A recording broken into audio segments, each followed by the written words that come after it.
Trévoux aujourd'hui c'est une ville qui a 7200 habitants, qui a un passé assez riche, qui a été au XVIe et XVIIe siècle capitale de la principauté de Dombes.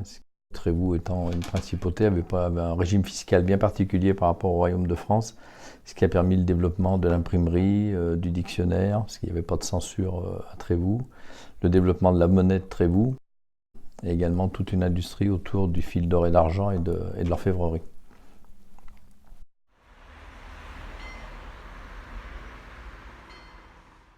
C'est la communauté de Domson Valley qui est pays d'art et d'histoire, avec effectivement la ville phare, c'est quand même Trévoux avec Ars. On a la chance d'être dans une ville où nos prédécesseurs nous ont laissé une histoire remarquable, on l'a évoqué, avec comme corollaire effectivement des bâtiments remarquables. Et puis ça nous oblige, nous, dans ce qu'on fait actuellement, à tenir compte aussi de ce passé et puis essayer de développer un habitat, une architecture aussi de qualité où les habitants pourront très bien vivre dans ces bâtiments.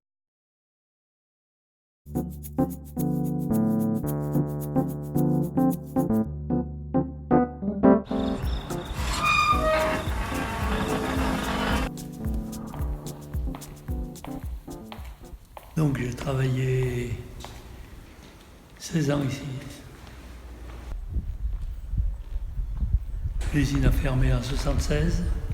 Elle ne devait jamais fermer, m'a dit, quand je suis arrivé ici.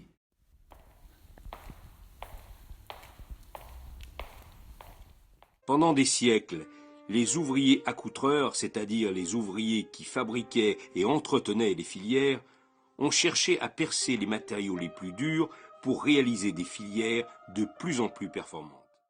Il y a eu 100 ouvriers ici. Moi, je ne l'ai pas connu. Je suis arrivé, il y en avait 60 à peu près.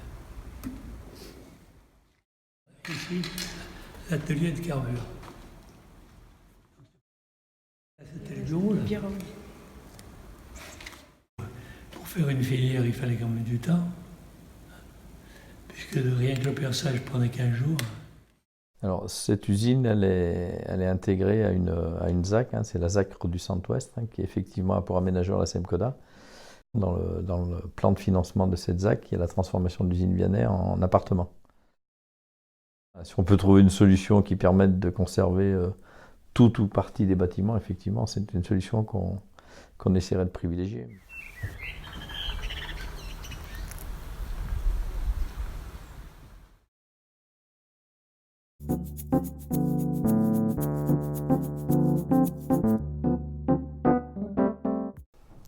Notre salle des fêtes.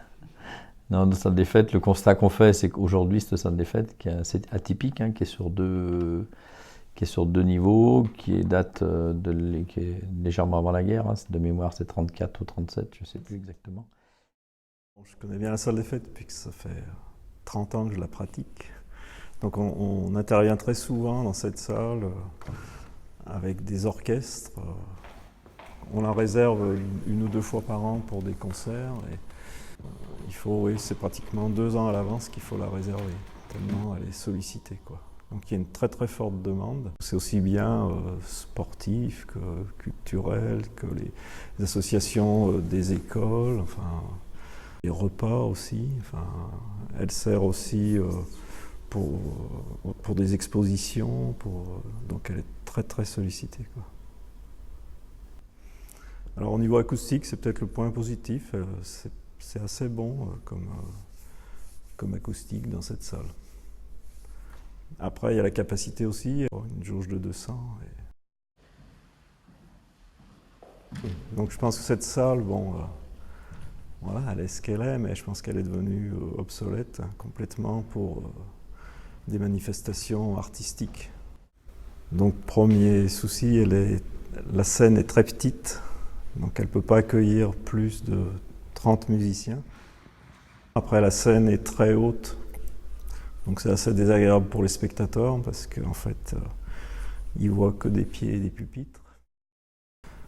Il y a peu de lumière, même s'il y a eu un rajout d'un pont, mais sur scène, on voit pratiquement rien. Enfin, voilà. On s'est penché sur le sujet déjà depuis quelques années, un peu plus depuis 1 an à peu près. On a lancé une mission pour avoir un projet de rénovation de la salle des fêtes. Mais ça sera un projet du futur mandat, ouais, de la salle des fêtes.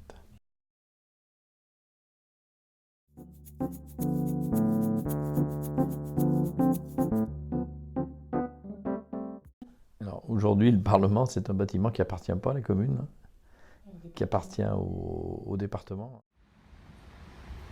et qui héberge, enfin, entre autres au niveau architectural, qui est quelque chose de remarquable, c'est la salle, mais ça je vous apprends rien, mais qui héberge surtout deux services importants de l'État, hein, c'est les services du tribunal et de la justice, et également les services fiscaux.